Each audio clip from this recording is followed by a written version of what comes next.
അമേരിക്കയും ഇറാഖും തമ്മിലുള്ള ഉഭയകക്ഷി ബന്ധത്തിൽ വളരെ നിർണായകമായ മാറ്റത്തിനാണ് കഴിഞ്ഞ ദിവസം വൈറ്റ് ഹൗസ് സാക്ഷ്യം വഹിച്ചത്.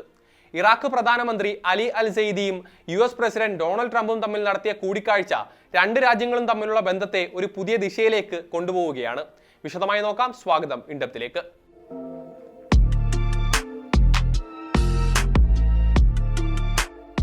ഇറാഖും US തമ്മിൽ പരമ്പരാഗതമായി നിലനിന്നിരുന്ന സൈനിക പങ്കാളിത്തത്തിൽ നിന്ന് തികച്ചും വ്യത്യസ്തമായ ഒരു സാമ്പത്തിക വ്യാപാര പങ്കാളിത്തത്തിലേക്ക് ഇരു രാജ്യങ്ങളും ചൂടുമാറുകയാണ്.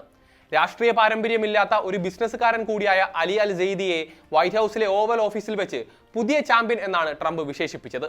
ഇറാഖിന്റെ എണ്ണ സമ്പത്ത് ഉപയോഗപ്പെടുത്തി ഇരു രാജ്യങ്ങൾക്കും വലിയ നേട്ടമുണ്ടാക്കുന്ന നിരവധി കരാറുകളിൽ ഏർപ്പെടുമെന്നും ഒട്ടനവധി തൊഴിലവസരങ്ങൾ സൃഷ്ടിക്കുമെന്നുമാണ് ട്രംപ് കൂടിക്കാഴ്ചയിൽ ഉറപ്പു നൽകിയിരിക്കുന്നത്. ഈ പുതിയ നീക്കങ്ങളെ ശരിയായ രീതിയിൽ മനസ്സിലാക്കണമെങ്കിൽ അമേരിക്കയും ഇറാഖും തമ്മിലുള്ള ബന്ധത്തിന്റെ ചരിത്രപരമായ പശ്ചാത്തലം കൂടി നമ്മൾ അറിഞ്ഞിരിക്കേണ്ടതുണ്ട്. 2003 സദ്ദാം ഹുസൈന്റെ ഭരണകൂടത്തെ പുറത്താക്കാൻ അമേരിക്ക നടത്തിയ സൈനിക അധിനിവേശത്തോടെയാണ് ഇരു രാജ്യങ്ങളും തമ്മിലുള്ള ബന്ധത്തിന്റെ ആധുനിക ചരിത്രം ആരംഭിക്കുന്നത്. തുടർന്ന് വർഷങ്ങളോളം നീണ്ടുനിന്ന കടുത്ത ആഭ്യന്തര സംഘർഷങ്ങളും അധികാര തർക്കങ്ങളും ഇറാഖിനെ തളർത്തി. പിന്നീട് ഇസ്ലാമിക് സ്റ്റേറ്റിനെതിരെയുള്ള പോരാട്ടത്തിൽ ഇറാഖിനെ സഹായിക്കാൻ അമേരിക്കൻ സൈന്യം വീണ്ടും വലിയ രീതിയിൽ അവിടെ നിലയുറപ്പിച്ചു. എന്നാൽ ഈ സൈനിക സാന്നിധ്യം ഇറാഖിലെ വലിയൊരു വിഭാഗം ജനങ്ങളിലും പ്രാദേശിക ഗ്രൂപ്പുകളിലും അതൃപ്തി ഉണ്ടാക്കിയിരുന്നു.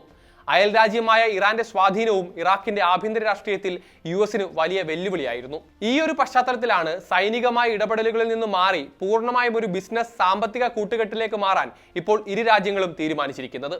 ഈ പുതിയ കരാറിന്റെ ഭാഗമായി രണ്ട് പ്രധാനപ്പെട്ട പ്രഖ്യാപനങ്ങളാണ് വൈറ്റ് ഹൗസ് നടത്തിയിട്ടുള്ളത്.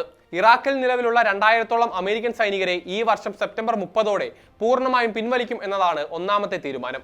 പകരമായി ഇറാഖിന്റെ മണ്ണിൽ വർഷങ്ങളായി സമാന്തര ഭരണം നടത്തുന്ന പ്രാദേശിക സായുധ സംഘങ്ങളെയെല്ലാം ഇതേ കാലയളവിൽ നിരായുധീകരിക്കുമെന്ന് അലി അൽ സെയ്ദിയും ഉറപ്പു നൽകിയിട്ടുണ്ട്. വർഷങ്ങളായി തുടരുന്ന യുദ്ധങ്ങളുടെയും ആഭ്യന്തര കലാപങ്ങളുടെയും ഫലമായി ഏകദേശം $400 ബില്യൺ നാശനഷ്ടമാണ് ഇറാഖിന് ഉണ്ടായിട്ടുള്ളത്. ഇപ്പോഴും ലക്ഷക്കണക്കിന് സാധാരണക്കാരായ ഇറാഖികൾ അഭയാർത്ഥി ക്യാമ്പുകളിൽ കഴിയുന്നുമുണ്ട്. തകർന്നടിഞ്ഞ രാജ്യത്തെ പുനർനിർമ്മിക്കണമെങ്കിൽ കൂടുതൽ എണ്ണ ഉൽപ്പാദിപ്പിക്കുകയും വിൽക്കുകയും ചെയ്യേണ്ടതുണ്ട്. ഇതിനായി എണ്ണ ഉൽപ്പാദക രാജ്യങ്ങളുടെ കൂട്ടായ്മയായ ഒപ്പെക്കിൽ ഇറാഖിന് കൂടുതൽ ഉൽപ്പാദന വീതം വേണമെന്ന ആവശ്യവും പ്രധാനമന്ത്രി ഈ കൂടിക്കാഴ്ചയിൽ ശക്തമായി ഉന്നയിച്ചിട്ടുണ്ട്. എന്നാൽ പുതിയ കരാറുകൾക്കും പ്രഖ്യാപനങ്ങൾക്കും മുന്നിൽ വെല്ലുവിളികൾ ഒട്ടേറെയാണ്. നിലവിലെ US ഇറാൻ സംഘർഷങ്ങൾ കാരണം ഇറാഖിന്റെ പ്രധാന എണ്ണ കയറ്റുമതി പാതയായ ഹോർമൂസ് കടലിടുക്ക് തടസ്സപ്പെട്ടത് അവരുടെ സാമ്പത്തിക മേഖലയ്ക്ക് വലിയ തിരിച്ചടിയാണ്. കൂടാതെ ഇറാഖിലെ ശക്തരായ ഇറാൻ അനുകൂല സായുധ ഗ്രൂപ്പുകൾ ഈ പുതിയ ഉടമ്പടിയെ അംഗീകരിക്കില്ല എന്ന് ഇതിനകം തന്നെ പ്രഖ്യാപിച്ചിട്ടുമുണ്ട്. ഈ ഒരു സാഹചര്യത്തിൽ അവരെ പൂർണ്ണമായി നിരായുധീകരിക്കുക എന്നത് ഇറാഖ് പ്രധാനമന്ത്രിക്ക് മുന്നിൽ കനത്ത വെല്ലുവിളിയായിരിക്കും.